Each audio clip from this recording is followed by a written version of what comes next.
Bienvenidos a esta nueva mini clase, en la cual repasaremos la anatomía radiológica del tórax, enfocada en las líneas, bandas y siluetas. En una radiografía de tórax podemos visualizar una variedad de reflexiones mediastínicas. Estas van a corresponder a líneas, bandas y siluetas. Por tanto, en una proyección posterior-anterior o antero-posterior, las distintas interfaces entre aire y tejido blando van a determinar diversas reflexiones en cuanto a líneas, bandas o siluetas, las que el conocimiento de ellas, de su aparición, desaparición o distorsión, nos puede indicar o acotar el diagnóstico diferencial de la patología torácica. Pero para ello vamos a definir primero a qué corresponde cada uno. Podemos definir una línea como una fina opacidad lineal, que generalmente va a ser menor a 1 milímetro, que resulta del contacto de dos estructuras aireadas, separadas por un delgado tejido intermedio. Como banda podemos definir estructuras de aire que se delimita una estructura mediastínica. Y siluetas de interfase se producen por la superposición entre el pulmón ventilado y las estructuras mediastínicas adyacentes. Lo importante es que tenemos que conocer de antemano que no todas estas distintas reflexiones van a aparecer en todos los pacientes, ¿ya? Van a tener una frecuencia de visualización. Es importante conocer este antecedente. En términos generales, la que es más fácil de identificar siempre va a ser la banda paratraqueal derecha. También otra banda muy frecuente y fácil de reconocer va a ser la línea paraespinal izquierda. Las otras tienen una menor frecuencia de aparición, pero cuando aparecen o desaparecen o se distorsionan, como dijimos anteriormente, es importante porque nos puede indicar patología. La utilidad más que nada es detectar la presencia, la obliteración, engrosamiento o distorsión de estas líneas. Estos hallazgos también se pueden utilizar para localizar masas mediastínicas en el mediastino anterior o medio posterior y por lo tanto puede ayudar a acotar el diagnóstico diferencial. Vamos a ir por orden de aparición. La más frecuente de observar la banda paratraqueal derecha, que se debe al contacto entre la pleura y pared lateral derecha de la tráquea. Se extiende desde el nivel de la articulación externo-clavicular hasta el ángulo tráqueo-bronquial.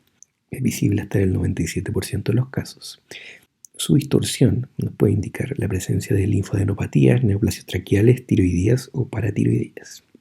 Aquí tenemos una representación gráfica donde se esquematiza la posición de la banda paratraqueal derecha alrededor de la región clavicular hasta la aparición de los bronquios. Está constituida por pequeñas cantidades de grasa mediastínica.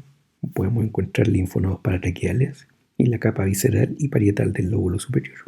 Acá tenemos zoom de una imagen radiográfica donde vamos a poder delimitar la banda paratraqueal derecha. Tiende desde la articulación externoclavicular a nivel de la carina. Muy fácil de reconocer, ¿cierto?, mediante la superposición de esta línea. Acá tenemos un correlato tomográfico del mismo paciente donde podemos observar que esta banda se produce en la interfaz entre el pulmón, el tejido blando y el aire contenido en la tráquea, en un corte coronal, y también lo podemos observar en un corte axial.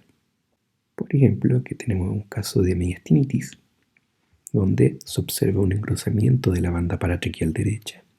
En un correlato tomográfico vemos el engrosamiento, ¿cierto?, asociado a tejido adiposo de la banda paratraqueal derecha, lo que correspondía a una mediastinitis.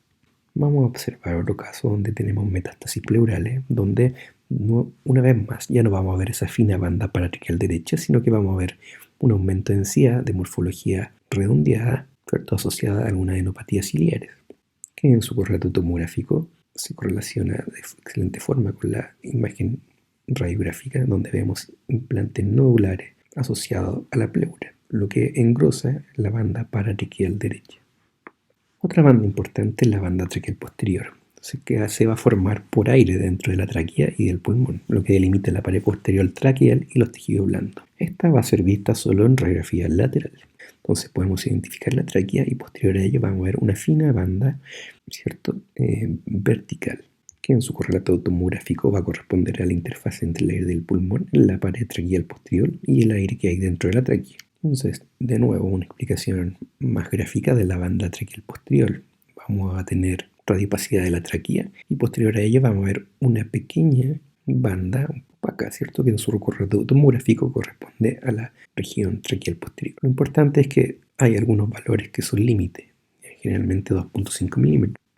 También asociado a la banda traqueal posterior, pero En la región más caudal vamos a encontrar la banda traqueoesofágica, que va a corresponder también a la interfaz entre la tráquea, pero también vamos a sumar la estructura esofágica, ¿ya? Esta generalmente va a ser un poco más gruesa que la banda traqueal posterior y se acepta un grosor máximo de 5.5 milímetros.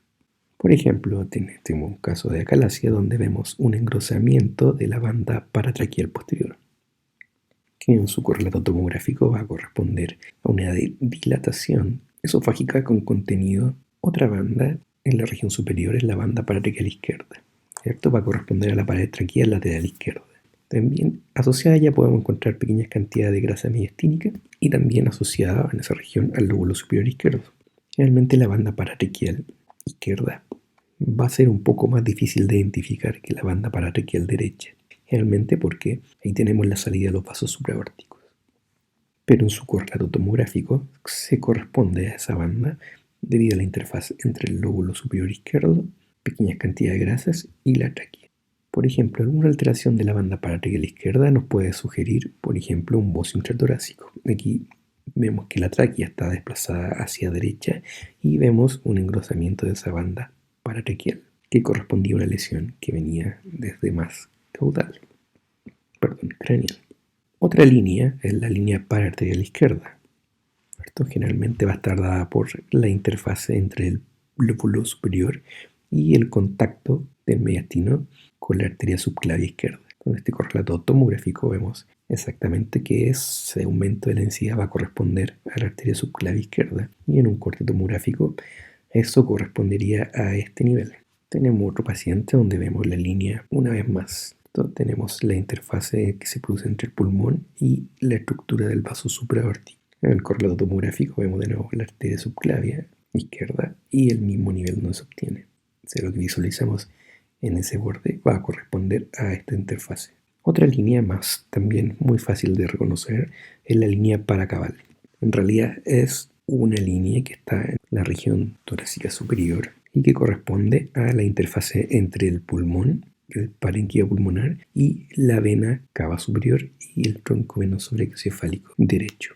La banda aortopulmonar va a corresponder a la interfase entre la pleura arteria pulmonar y el arco aórtico. Realmente su distorsión va a estar asociada a neoplasias tiroideas tímicas o linfadenopatías. La banda aortopulmonar corresponde a esa región y va a estar dada por la interfase entre la arteria pulmonar izquierda y la grasa prevascular o los remanentes tímicos, ¿cierto? Pero va a corresponder a esa interfase principalmente entre el pulmón izquierdo y la arteria pulmonar y la región aórtica. Pero también asociado a esta región vamos a encontrar la ventana aortopulmonar, que va a ser el espacio comprendido entre el arco aórtico y la arteria pulmonar izquierda. Y aquí vamos a encontrar un sinfín de estructuras, por lo que su reconocimiento es fundamental. ¿Qué vamos a encontrar? Vamos a encontrar tejido graso, ganglio linfático, ganglio de la cadena traqueobronquial izquierda, el ligamento arterioso, la arteria bronquial izquierda, el nervio vago, el nervio laringio recurrente izquierdo y el nervio frenillo izquierdo. Por lo tanto, un área crucial que debemos evaluar siempre. La ventana aortopulmonar va a corresponder a esa concavidad entre la aorta y la arteria pulmonar izquierda. La otra imagen radiográfica donde vemos el arco aórtico, la arteria pulmonar izquierda y vamos a presentar una pequeña concavidad. Siempre tenemos que evaluar que esté presente esa concavidad. La pérdida de esta concavidad nos indica alguna alteración o presencia o afectación de la ventana aortopulmonar. En su correlato tomográfico vemos el arco aórtico y la arteria pulmonar izquierda. Entonces, la ventana aortopulmonar es ese espacio comprendido entre estas dos estructuras. En un correlato tomográfico, un corte axial, podemos verla que es también muy sencillo de visualizar. Por ejemplo, en este caso tenemos una pérdida de la concavidad que habíamos dicho y hacia una convexidad. Y esto está dado fundamentalmente por la presencia de linfonodos aumentados de tamaño que correspondían a un linfoma. Otro paciente un poco más grosero y exagerado, vemos afectaciones de múltiples cadenas linfáticas, pero lo importante es que no observamos la concavidad clásica entre la aorta y la arteria pulmonar. ¿cierto? Se transforma en una convexidad completa, ¿ya? Por lo tanto, esto es una imagen muy sugerente del linfoma. Otra línea también muy sencilla de reconocer es la línea paraórtica. La línea paraórtica realmente asemeja a un gancho y se produce por la interfaz entre el pulmón y la aorta. Si la dibujamos, es muy sencilla. Siempre tenemos que ir una pequeña angulación en relación al arco aórtico y va a descender de forma vertical, muy cercana a la columna vertebral. Obviamente el correlato en tomografía nos presenta una imagen muy similar a la radiografía. Por ejemplo, acá tenemos un caso de arteria subclavia aberrante, donde ya perdemos esa morfología clásica del arco aórtico y vemos que hay una pérdida en la región más superior de esta línea paraórtica, que en tomografía iba a corresponder a una arteria subclavia aberrante o arteria ilusoria. También vemos una pérdida de la línea paraórtica y un desplazamiento hacia izquierda y un ensanchamiento de la sombra de la aorta descendente, lo que obviamente es una patología también muy fácil de reconocer, un aneurisma aórtico. Otra patología también clásica, muy difícil de evaluar por radiografía, pero podemos ver un signo indirecto que es el ensanchamiento de la arteria aorta. Vemos de nuevo la pérdida de esta línea normal paraórtica debido a un ensanchamiento producto de la disección del lumen. Otra línea clásica es la línea de honor anterior, que se debe al adosamiento anterior de membranas pleurales, viscerales y parietales. Se extiende desde la hendidura external hasta la unión del corazón con los tejidos blandos retroesternales. En radiografía generalmente vamos a ver una línea generalmente superpuesta a la tráquea y generalmente un poco oblicua, ¿ya? Desde la derecha hacia la izquierda. Es una línea muy fina. Esta también cuesta verla, hay que tener que jugar un poco con los contrastes, ¿ya? Generalmente se va a ver de la escotadura external hasta la región superior del corazón, aproximadamente. Y esto se debe a este punto, el punto de unión prácticamente de las pleuras en la región más anterosuperior del tórax. Se va a ver esa línea en la radiografía, se debe a esta estructura anatómica. Con un poco de resolución ahí se ve muy tenue y esa línea, pero está por esa imagen del mismo paciente en tomografía. ¿Por qué a veces cuesta verla? Porque generalmente a veces en pacientes que tienen algún tipo de lipomatosis o un poco más acentuada la grasa intratorácica, esa línea ya no, o entre esa línea hay más grasa, por lo tanto se va a perder esa interfaz, se va a costar un poco más identificarla. ¿En qué caso es útil? Por ejemplo, en los colapsos del lóbulo medio o el lóbulo inferior derecho, donde hay tracción en la estructura del mediastino. Por ejemplo, la telectasia sabemos que desplaza la estructura hacia la telectasia, entonces el desplazamiento de esta línea nos puede indicar de forma indirecta la presencia de una telectasia. Otro caso, por ejemplo, el timoma. ¿Ya? Se engruesa la línea de unión anterior y desaparece, pero como les decía antes, también no se ve en todos los casos de los pacientes, por lo tanto, cuesta un poco identificarla y asociarla a patología. También tenemos una línea de unión posterior que tiene la misma lógica que la línea de unión anterior, que es en el fondo la unión de la pleura de los lóbulos pulmonares con la porción posterior del esófago. Se va a extender de los vértices pulmonares hasta incluso el arco aórtico. Y a su distorsión nos va a hablar de neoplasia esofágica, neurogénica, linfadenopatías o patología aórtica. Lo importante de la unión de un posterior es que está formada por la interfaz de los pulmones posterior al mediastino, ¿ya? Y está importante formada por las 4 capas de la pleura. A veces vemos una magnificación de la radiografía y se ve una pequeña línea vertical entre el ápice y las clavículas o el esternón. Otra línea también fácil de reconocer es la línea paraespinal derecha, que es la interfaz entre el pulmón derecho, la pleura y tejidos paraespinales. Generalmente se va a extender desde T8 hasta T12.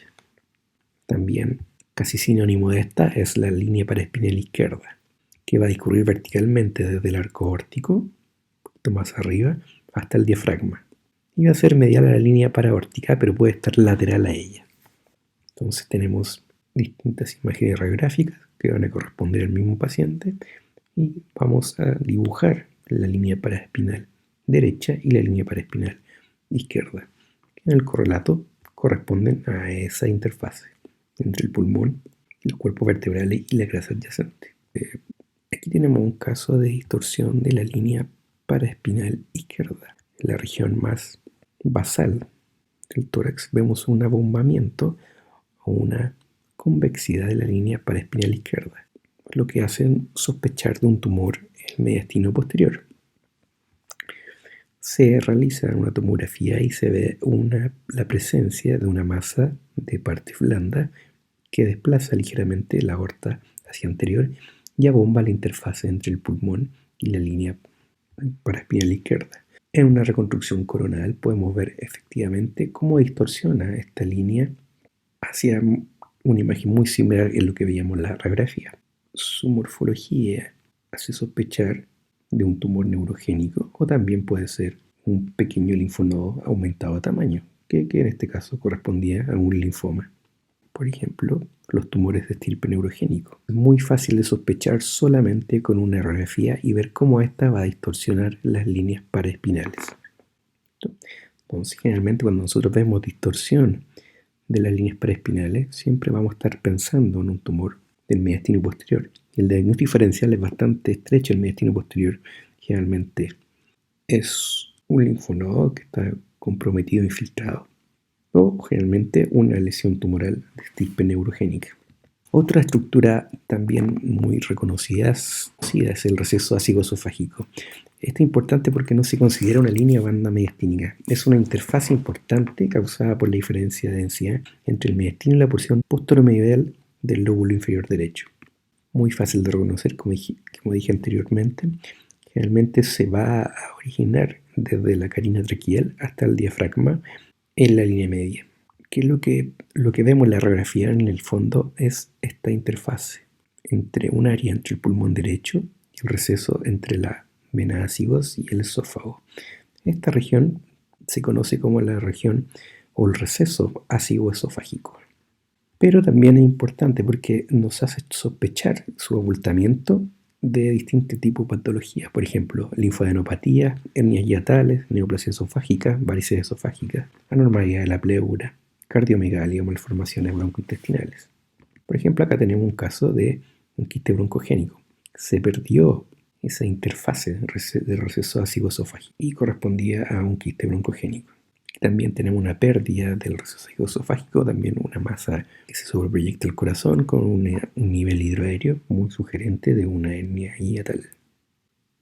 Como conclusión a esta presentación, lo importante de cualquier proceso patológico es primero identificar la anormalidad. Como guía a esto nos podemos ayudar localizando las lesiones, como viendo qué líneas, banda o interfase puede estar siendo afectada.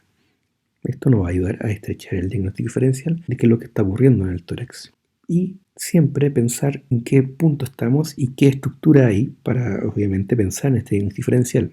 Tenemos que pensar, ¿cierto?, si hay grasa, hay predominio gangliolinfático o estructuras vasculares. Tratar de identificar características distintivas de cada proceso. Y siempre correlacionar con la clínica y estudios previos que pueda tener el paciente. Espero esta presentación haya sido de utilidad y los invito a aplicar todas estas nuevas estructuras en su práctica clínica habitual.